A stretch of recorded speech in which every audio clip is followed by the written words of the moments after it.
नमस्कार दोस्तों, आज मैं आपके लिए कहानी लाई हूँ। कहानी का शीर्षक है बुरे दिन।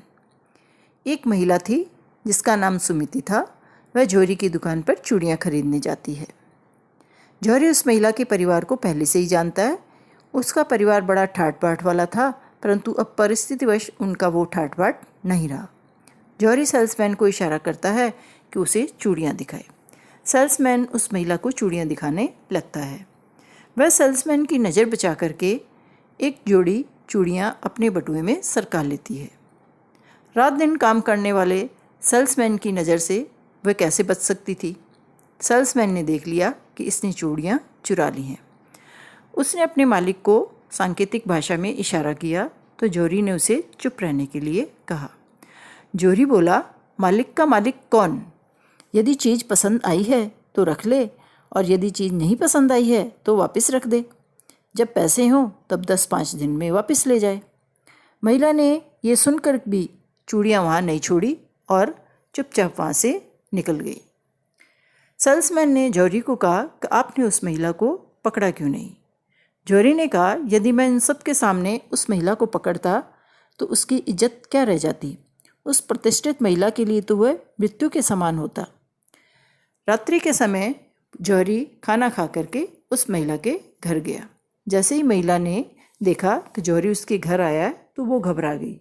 उसने सोचा, इस जौहरी को पता चल गया है कि मैं चूड़ियाँ चुरा लाई हूँ। अब इधर उधर की बात करने के बाद में वह चुप हो गया। उसने चूड़ियों की बात नहीं छेड़ी, परंतु सुमिति ने बड़ी ही मुश्किल से नीची नज़र किए हुए सभ्यता के नाते पूछा कि भाई साहब, इधर कैसे आना हुआ? जौहरी को तो बात करने का अवसर मिल गया। वह बोला, बहन, आजकल काम में इतने देखभाल करनी पड़ती है धंधे की कि दुकान छोड़कर कहीं जाने का अवकाश ही नहीं मिलता। तुम्हारे पास तो मैं बाध्य होकर आया हूँ। महिला ने डरते डरते पूछा, बाध्य होकर? क्या कोई खास बात है? अब जौहरी बोला, आप बड़ी भाग्यशाली हो, विपत्ति टल गई। महिला बोली, वो कैसे? जौहरी बोला, आज तुम दुकान पे चूड़ियाँ खरीदने आई थी ना? महिला ने बीच में ही बात काटते हुए कहा, वो मुझे पसंद नहीं आई डिज़ाइन, इसलिए मैं बिना खरीदे ही वापस आ गई। अब जौहरी को गुस्सा आ गया। वो बोला, तुम्हें लगता है कि तुम बड़ी चालाक हो। मैंने दुकान से चूड़ियाँ निकाल ली और कोई तुम्हें देख भी नहीं सका।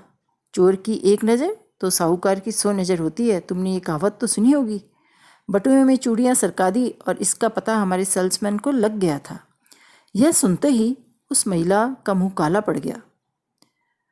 जौहरी ने बात आगे चलाते हुए कहा, दुकान पर 5 आदमियों के सामने आपकी मैं तलाशी लेता, फ़ोन कर पुलिस को बुलाता और उन्हें सौंप देता तो आपकी क्या इज्जत रह जाती और उस वक्त आपकी क्या दशा होती।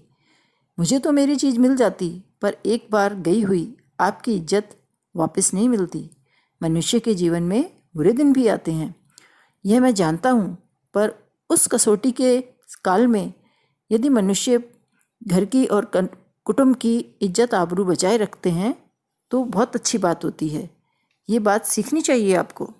वो महिला रोने लगी ज़ोर ज़ोर से और रोते हुए उस जौहरी के पैरों में गिर पड़ी और सिसकियाँ भर के रोते हुए बोली, घर की बुरी हालत में और उस पर मुझ पर लड़की की विदाई का काम आ पड़ा। उसके बाप के चले जाने के बाद में घर चलाने वाला कोई भी नहीं था और आमदनी का कोई साधन नहीं था। लड़की के ससुराल से आई हुई चूड़ियाँ विपत्ति काल में मैंने बंधक रख दी थी। उन्हें छुड़ाने के लिए मेरे पास पैसे नहीं थे। लड़की के ससुराल वाले विदाई के लिए उतावली करने लगे। मेरी तो सरोते के बीच में सुपारी जैसी हालत हो गई। ना तो किसी से कहते बनता था और ना ही सहन हो पाता था।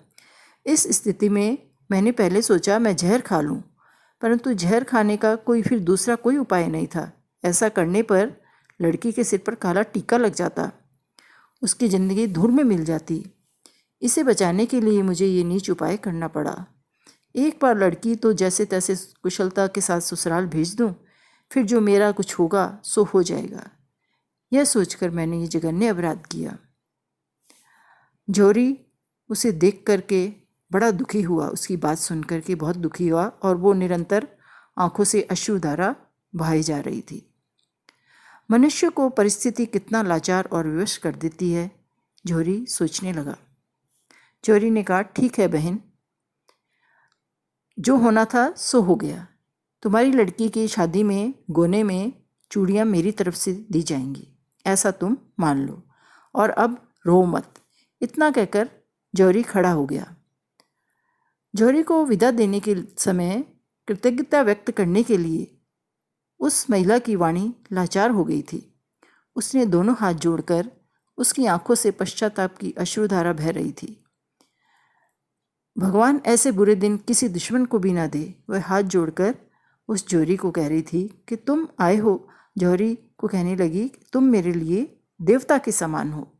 जिस प्रकार ईश्वर सबकी मदद करता है, वैसे ही आपने भी मेरी मदद की है। धन्यवाद दोस्तों।